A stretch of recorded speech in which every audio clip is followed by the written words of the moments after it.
그다음에 3장 부분이 이제 저는 애초에 이 책을 쓸 때 그걸 쓰려고 하지 않았는데 계엄이 터지는 바람에 이것도 민주주의의 문제다라고 생각을 해서 3장에 이제 정치 현실에 대한 이야기를 좀 썼습니다.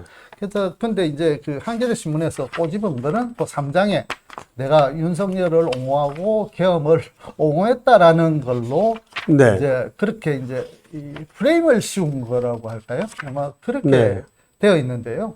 그래서 저는 윤석열에 대해서 우호적인 생각을 갖고 있었던 건 맞습니다. 그런데 계엄이란 행동에 대해서 옹호 발언을 한 적은 없거든요. 아, 이 책에서? 예, 없습니다.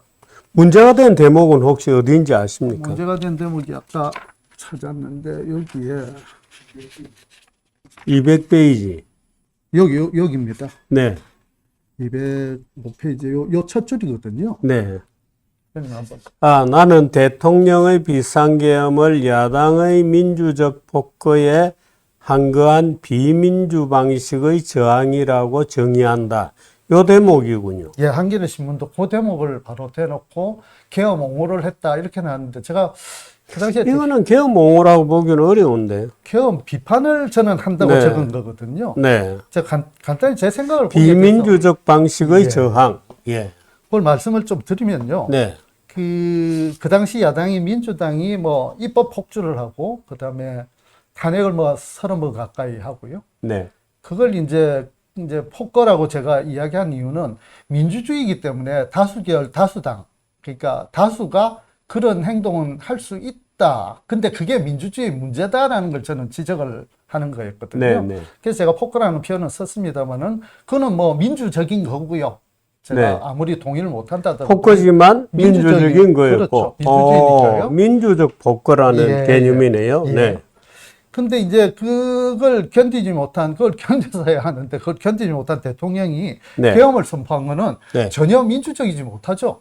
저는 이게 비민주적 방식의 저항이라고 쓴 건 잘못된 저항이다라는 의미로 제가 쓴 건데요. 아니, 바로 밑에 또 대통령의 행동 방식에도 책임질 부분이 있다.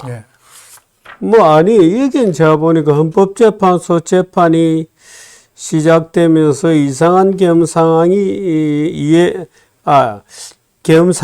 이해되기 시작했다. 누가 거짓말을 하는지도 어느 정도 짐작이 되었다. 최소한 군인들의 항명은 아니었던 것 같다. 이렇게 설명까지 있잖아요. 그러니까 전반적으로 보면 그걸 옹호라고 해석할, 뭐 사람에 따라 다를 수는 있겠습니다만은 저는 어쨌든 제 의도는 그걸 옹호하려고 쓴 건 아니고요. 계엄 잘못됐지만 그 계엄의 원인이 뭐냐? 그 윤석열이라는 분의 행동 자체는 잘못됐지만 원인은 이제 그런 상황이었는데 그렇다고 해도 계엄을 해서는 안 될 일이지만 그것 때문에 계엄을 한 거 아니냐라는 그런 취지의 글을 썼는데 그걸 계엄 옹호로 이제 끌고 갔군요. 그 다른 언론들이 많이 이제 받았었고요. 그게 이슈가 된 게 저는 이제 그 배경이 대통령실에서 대변인 말만 브리핑하는 것만 이제 적다 보니까 제 느낌입니다만은 기자들이 좀 많이 답답해하는 것 같았어요. 그래서 이제 저 같은 이런 이슈가 터지니까 이걸 그냥 사실 기자분들도 그렇죠. 내 책을 한번 읽어보고 자기 의견을 좀 넣었으면 좋겠는데 동아일보 기자가 그분 한 분만 계엄 옹호 취지의 발언을 한 이런 취지의 이런 표현을 써줬고 나머지 분들은 전부 그냥 계엄 옹호한 걸 그냥 단정하고 그냥 거의 뭐 복붙이라 그러나요? 카피해서 그냥 기사들이 다 나가버리는 바람에 난리가 났죠. 아니, 충분히 뭐 쓸 수 있는 글이었던 것 같은데, 그 다음에 계속되는 공격들은 주로 어디에 집중이 됐습니까? 5.18을 비유했던 문장이 딱 하나 있는데요. 그거는 제가 이제 서부지법에 이제 들어간 그분들, 거기서 이제 뭐 유리창을 깨고 이제 난리가 났던 그 부분들을 폭도라고 계속 이야기하길래 저는 그런 분이든 저는 뭐 폭력 행위는 맞죠. 분명히 잘못된 행위고요. 그래서 그런 부분들을 막 한쪽으로만 폭도라고 몰아가는 게 너무 좀 안타까워서 제가 그렇다면 이제 5.18은 폭도 아니냐 이런 식의 표현이 한 줄이 있습니다. 그건 제가 지금 생각해도 그런 비유는 하는 게 아니었는데 하는 그런 생각을 하고 있고요. 뭐 적절하지 않다고 생각하면 그건 제가 사과를 해야 될 것 같다는 생각을 하고 있는데요. 이거 사과를 하셨죠? 사과를 했습니다. 그런 부분이 있었고, 그 다음에 이제 나머지 대부분은 제 자유주의 철학에 대한 비판인데요. 네. 한 가지 예만 들면 음주운전은 처벌해서는 안 된다 이러니까 이제 일반인들 분들이 아무 앞뒤 네. 없이 들으면 진짜 미친놈이 취급을 돼도 사실 당연한데요. 그 네. 이야기는 우리 주필님은 다 이해를 하시겠지만 기본적으로 그렇습니다. 아니, 죄를- 어떻게 죄를 규정하느냐 하는 데 굉장히 여러 가지 방법들이 있잖아요. 예, 이건 그렇죠. 예를 들어서 음주운전이나 뭐 헬멧을 쓰는 건 아주 고전적으로 우리가 자유주의 문제를 얘기할 때 예. 음주운전, 뭐 헬멧 쓰는 거, 마약을 뭐 지 혼자 앉아서 마약을 맞는 거 이런 것들에 대해 사회가 어느 정도의 비용을 가지고 통제를 해야 되느냐는 건 늘 논란인데 그게 왜 이제 이게 철학과 현실 사이에서 이제 네. 일반 분들이 조금 구분을 못하는 부분이 있는데 네. 저는 가장 원론적인 철학적인 측면만 이야기를 네. 한 거거든요. 예를 들어 이런 거죠. 음주운전도 예를 들어서 죄를 짓지 않은 사람을 처벌하는 게 옳은가라는 그 명제에서 출발하는데요. 네. 술을 먹고 운전을 하고 있는 게 죄를 지은 것인가? 물론 현실에서는 법이 있기 때문에 죄를 지은 거죠. 그게 걸리면 이제 벌금도 내야 되고 네. 면허 정지도 당하고 하지만 이제 그런 현실에서 이야기가 아니고 우리는 죄를 짓지 않은 사람은 처벌해서는 안 된다라는 게 옳은 거라면 음주운전도 처벌해서는 안 된다라는 그런 주장이고요.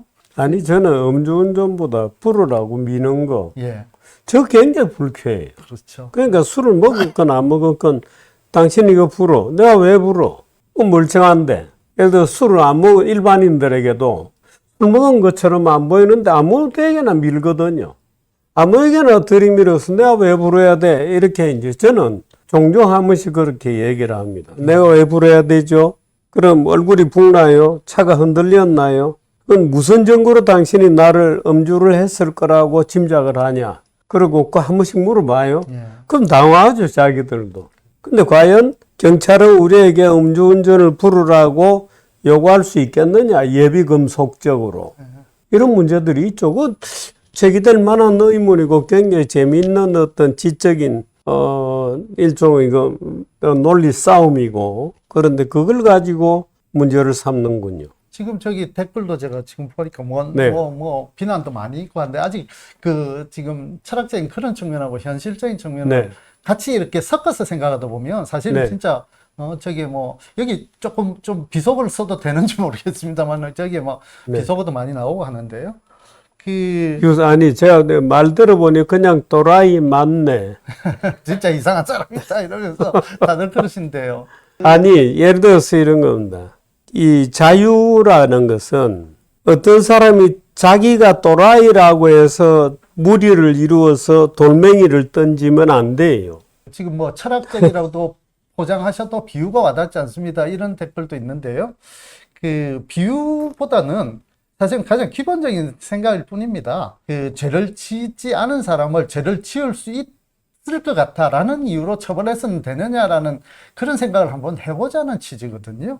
그렇다면 예를 들어서 굉장히 험상궂게 생겼고 막 그냥 사람을 때릴 것 같은 사람이 길거리 지나가면 저 사람 나 때릴지도 모르니까 처벌해야 되느냐 이제 이런 문제도 생긴단 말이에요.